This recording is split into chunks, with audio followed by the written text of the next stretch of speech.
Everyone, it's been quite a while since I've done any type of video tutorial or just fun blog post, and seeing as it is now the new year and I will have hopefully a lot more time to do those things, I would like to go ahead and do one today.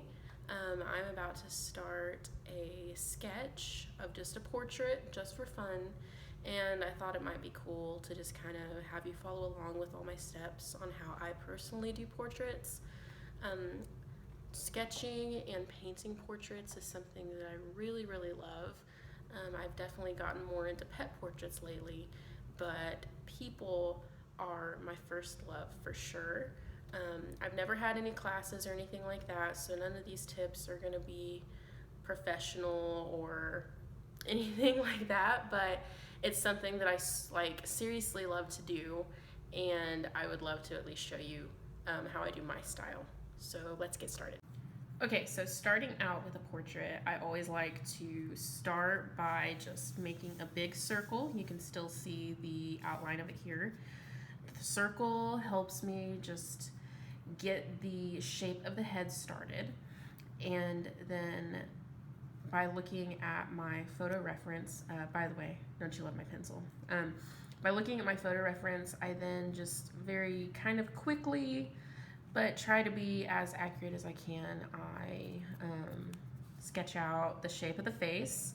Sometimes I like to put lines here indicating eyebrows going across, and then a nice reference here on the angle of the nose, a rough angle.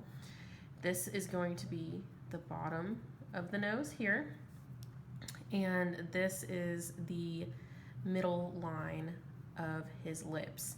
Now, this is very quick, but this is how I start out basically all of my portraits, and as I continue, I really refine everything.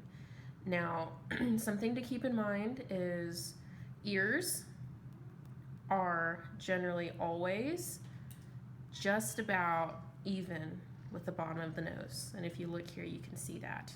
So we're going to go ahead and cut to the next step.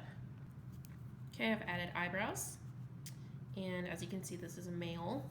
I've quickly sketched out his nose, added a little more refined lines to it, and in doing his eyebrows, I realized that his face was a little too wide, so I went ahead and fixed that. There's going to be a lot of refining done as I go along. Okay, here is a very quick outline of the eyes now.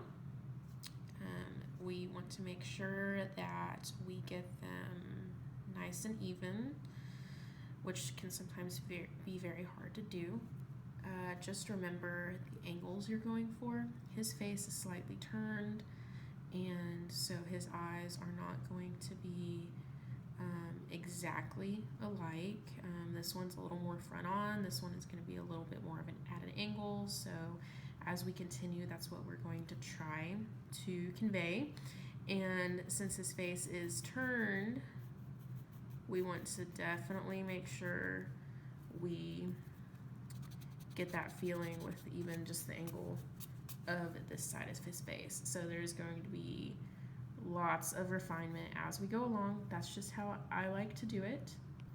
Okay, so I have now gotten most of the prominent features sketched in, and you can kind of tell where it's going to go now.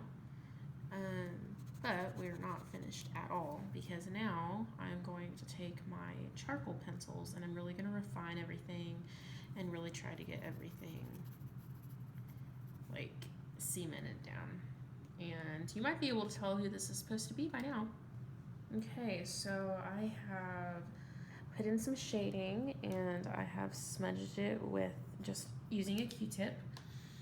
And now I'm going to go in and add more definition to the places that I have shaded. I'll go into his hair. This is kind of a different style since I am smudging instead of just leaving the charcoal like sketched look, and we shall see how it ends. Now, when we go to the hair to get nice like variation and not just have it be one block, what I do is I fill in the areas with quick strokes that are supposed to be darker. See here where there's darker. And then I leave space in between where the highlights are supposed to be. And then I take my handy Q-tip and I blend it, which I have already done here, so you can see that the highlights still stay lighter than the rest, but it's all nice and blended together, so it's not all blocky, chunky looking. So we blend it. And then I've started over here already. After I've blended, like I did here, between the darker and the lighter, I then take my pencil and I go back over everything and I really kind of make it more uniform, but make sure to still leave those highlights. Now the highlights, that's where the light is hitting the hair.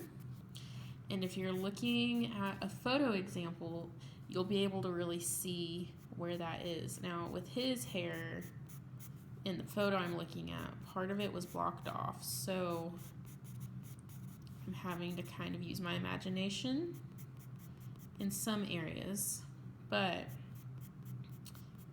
you'll be able to really kind of fill it out, go with what feels good.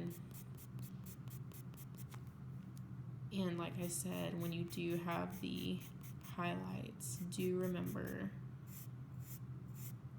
still leave them nice and not too marked over, because if you go over them too much, you're gonna lose that nice highlight. So see this side, I've done most of it. This side still needs to be blended in with my pencil. And we're done. I left his clothes kind of just to the imagination, just so his face would really stand out. To end, I would like to show you that I use just a regular silly pencil for the initial sketch of his features. I used a 2B and a 6B pencil. Let's see, 2B medium charcoal and a 6B, if I can find it, extra soft. That way I can still blend it. Charcoal pencil. I simply got those from Hobby Lobby. And I also did use a white gel pen for some highlights in his eyes and a couple other areas. This portrait took probably an hour and a half. Not a super long time spent on it. But this just goes to show that you can really do a pretty good sketch with a short amount of time. And yeah, I hope you enjoyed it, and if you have any questions, let me know. This is so fun to do, and like I said, I'm definitely not a professional or an expert, but when you do things that you love, you still do get pretty good results.